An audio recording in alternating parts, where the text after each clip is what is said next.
Bonjour à tous, Simon Vesperini.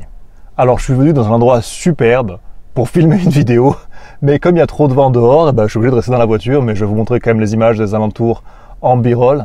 En fait, je suis au sommet du col de Tedim, qui est un col qui est entre Bastia et Saint-Florent, et c'est un endroit que j'ai toujours trouvé spécial, exceptionnel, parce qu'en fait, quand on est là, on est donc en haut de la montagne, au sommet, et on a la vue sur la mer des deux côtés. C'est-à-dire qu'on a la Méditerranée par là-bas, et on a la Tyrrhénienne par là-bas. Alors bon, faut pas dire que la Tyrrhénienne, c'est aussi un morceau de la Méditerranée. J'aime bien dire, on a la vue sur les deux mers, côté Méditerranée et côté Tyrrhénien. Donc, je suis, il y a un plateau, en fait, au sommet, avec l'antenne télé, qui est, à mon sens, plus utilisée aujourd'hui, peut-être pour la radio, mais en tout cas plus pour la télé, c'est sûr.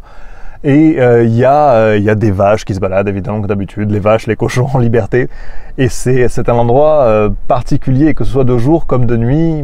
Voilà, si vous êtes dans les parages, je vous conseille de venir y faire un tour. Bon, pas trop, pas venir m'embêter non plus, mais dans une mesure raisonnable. Voilà, c'est un coin que je vous conseille. Aujourd'hui, on va parler du danger principal de l'installation en Corse. Parce que pour certains, c'est facile, c'est évident, parce qu'ils y ont des racines, parce qu'ils y viennent souvent en vacances.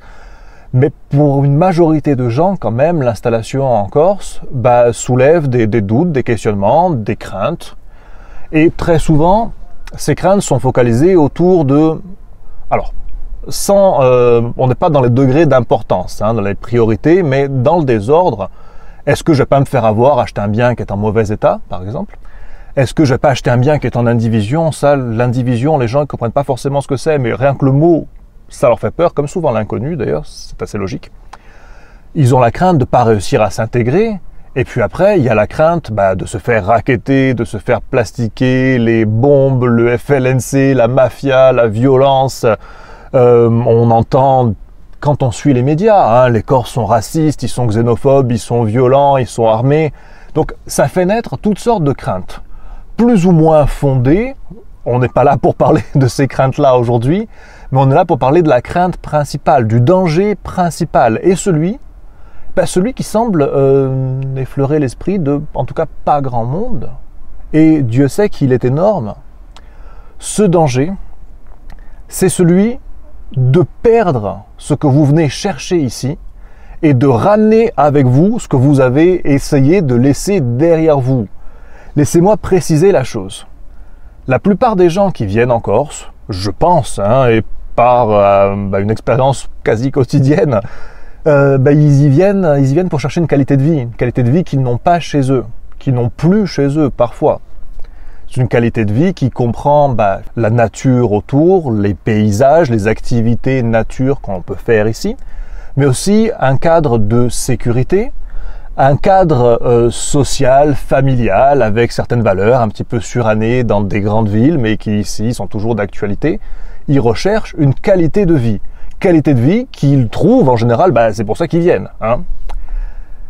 Mais le danger, c'est de le perdre. De le perdre. Comment on pourrait le perdre ? La Corse a toujours été une terre de passage, une terre de mélange, une terre d'influence extérieure.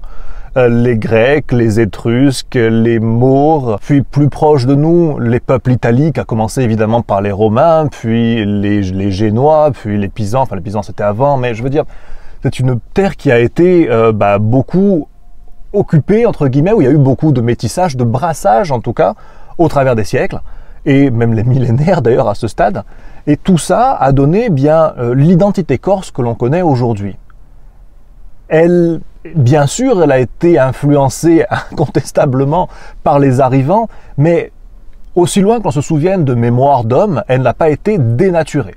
C'est-à-dire que quand on avait, il y a un siècle en arrière, beaucoup de gens qui arrivaient d'Italie, je peux en choquer certains, mais quand on a certains noms en Corse, et beaucoup de noms en Corse, il est évident qu'on a des racines, des ancêtres italiques, pas italiens, puisque c'est avant Garibaldi, ou à une époque concomitante, en tout cas des racines italiques, donc venant de la péninsule qui aujourd'hui est l'Italie.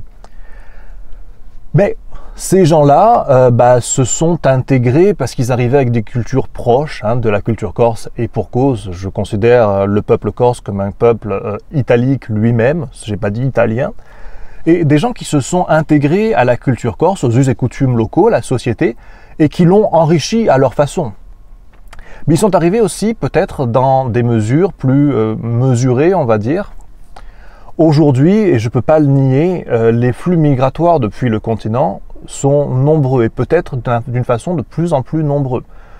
Plus les conditions de vie en Europe de l'Ouest, dans l'ensemble, et sur le continent français et dans les grandes villes françaises, par conséquent, sont dégradées de par différentes raisons, et les confinements et le coronavirus est venu aggraver encore les choses, en tout cas accélérer la dégradation.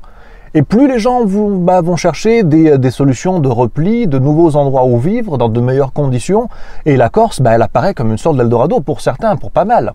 Et on a donc plus que jamais des nouveaux arrivants. Mais on a aussi une natalité qui est faible, donc on a le risque de voir à terme une identité corse qui se trouve diluée dans l'identité des nouveaux arrivants qui arrivent en grande quantité et qui ne sont pas assimilés, puisqu'ils arrivent trop nombreux. C'est le cas, pas qu'en Corse d'ailleurs, c'est le cas dans bien des endroits dans le monde, ce risque il est réel un petit peu partout. Mais pour vous mettre en garde, le danger réel en Corse, il n'y a jamais que deux possibilités. Soit les gens qui viennent s'accordent aux us et coutumes locaux, aux traditions locales, apprennent la langue, deviennent en fait eux des Corses et surtout leurs descendants, leurs enfants directement. Et à ce moment-là, la Corse sera peu ou prou, je l'imagine, telle qu'on l'a connue et telle qu'on la connaît. Et à ce moment-là, le pari est gagné, vous avez cherché une qualité de vie, vous l'avez trouvée, vous l'avez conservée. Ou sinon, les gens qui arrivent restent ce qu'ils sont, ils amènent avec eux ce qu'ils ont fui, ils répercutent ce qui s'est passé sur le continent ici, ils l'amènent avec eux dans leur bagage. Et ce qu'ils sont venus trouver, ils le perdront de la même façon qu'ils l'ont perdu chez eux en amont à la base. La solution pour garder ce que l'on a, c'est de rester ce que l'on est. Si je devais formuler ça avec une touche d'humour. Pour les gens qui sont intéressés par la Corse, par vivre en Corse, par vivre différemment, par une qualité de vie, pour les gens qui en ont marre, qui comme moi ne voudraient pas vivre dans les grands centres de vie français, je vous attends dans mes contacts privés, on va vraiment aborder des solutions. On parle d'une chose, d'une autre, mais après il y a les solutions pratiques. Les solutions pratiques pour les choses, on les a quand on est dans mes contacts privés, plus on va dire dans l'entre-soi. Pour rejoindre mes contacts privés, c'est le lien qui est dans la description de la vidéo. Si cette vidéo vous a été agréable, si vous a apporté quelque chose, n'hésitez pas à la liker, ne l'oubliez pas, et abonnez-vous à cette chaîne si ce n'est pas déjà fait. Je vous remercie. Ciao.